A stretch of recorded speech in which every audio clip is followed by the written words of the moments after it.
Now this is the sagittal section of the head and the neck region. In the sagittal section, we see this is the vertebra along with the intervertebral disc. In the vertebral column canal, it is the spinal cord. Now separate this. There is a space. You see here, it is the prevertebral muscles lined by the prevertebral fascia, and this is the posterior wall of the pharynx lined by the buccopharyngeal fascia. So this space, it is the retropharyngeal space. The retropharyngeal space, it is the space between the prevertebral and the buccopharyngeal fascia. Now in this section, we start from the above. This is the nasal cavity. Nasal cavity, it is the lateral wall of the nose. This diagram, it is the lateral wall of the nose. The lateral wall of the nose, these are the projections. These are the conchi. These are the features of the lateral wall of the nose. This is the largest one, conchi, it is the inferior. Then this is the middle conchi, and then upper one is the damage. So it is the inferior and the middle conchi is clear here. Now the space, this is the middle meatus, and the space underneath the inferior concha, it is the inferior meatus. Now this fibrous band, this passage, it is the choana. Means behind this, it is the nasopharynx part. It is the part of the pharynx and it is the part of the nasal cavity. Now follow the inferior concha, posterior end, posteriorly. Then we see there is an opening. This opening here, this opening.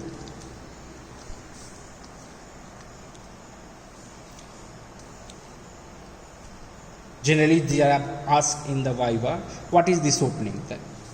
Behind the posterior end, about ½ inch, this opening is the opening of the auditory tube, eustachian tube. And if you see the above part, there is a bulging. Above this opening there is a bulging. And here is the lymphoid tissue in the children collection. This is the tubal tonsil. Lymphatic tissue up to the 4th to 6th years is lymphatic tissue collected, and this tonsil is the tubal tonsil. If you see from the opening, there are two folds. One is towards the soft palate. Where is the soft palate? This is the hard palate and this is the soft palate. This hard palate and the soft palate separates this nasal cavity above from this oral cavity. See the structure tongue. This is the tongue. So from this opening, which opening? This is the opening of the auditory tube. Now the question is, where is the second opening? What is the function of this auditory tube? This tube connects which structures from which structure. So there are two folds. One fold going towards the soft palate. This is the salpingo-palatine folds containing the levator-palatine muscles, and one is towards the pharynx. This is the pharynx wall. This is the salpingo-pharyngeal fold containing the salpingo-pharyngeus muscles. Then it is the sphenoidal body of the sphenoid, and this is the sphenoidal ear sinus. It is the roof and this is the floor. Posterior wall, sloping posterior wall, and this is the roof. So at this position, at the junction of the roof and the floor, underneath the mucosa, there is a collection of the lymphoid tissue,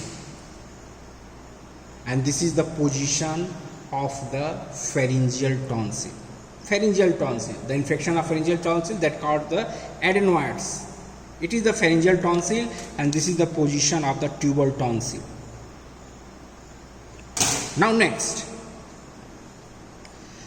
this is the tongue, and this is the section bone. It is the mandible. From the mandible, these fibers, it is the fiber of the genioglossus muscles, these fibers. Now if you separate the tongue, This is the tonsillar fossa. Tonsillar fossa, that is the situation of the palatine tonsil. It is the pharyngeal tonsil, tubal tonsil, now the palatine tonsil. That is the true tonsil. And there are two folds. If you remember, the tonsillar fossa anterior boundary and the tonsillar fossa posterior boundary. This anterior, it is the palatoglossal arch. In this arch, the muscles palatoglossus going towards the tongue. And the posterior one, it is the palatopharyngeal arch.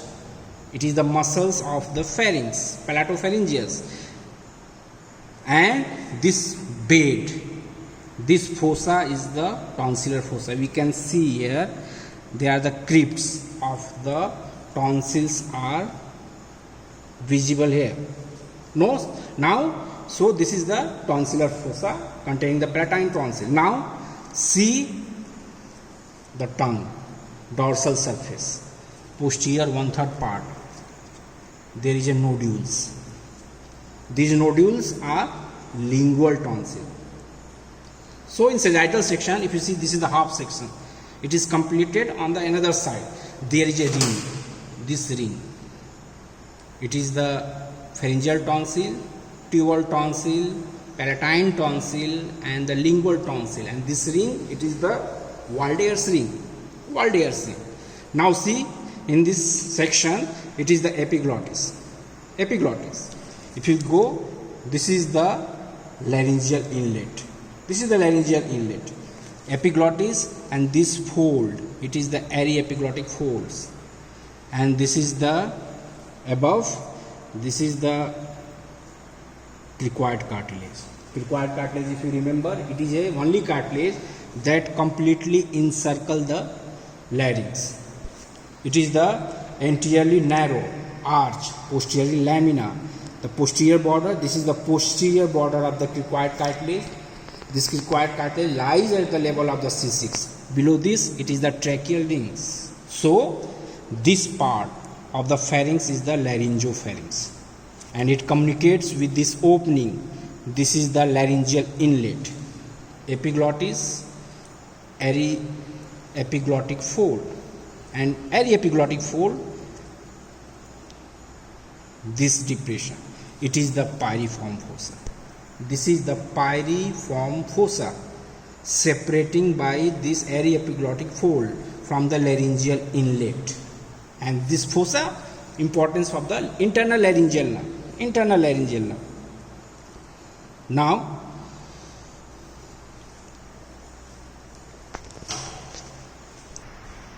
see the important structure. This is the inferior meatus, inferior concha, and this is the middle concha. If you elevate this middle, these are lined by the mucous membrane, respiratory epithelium.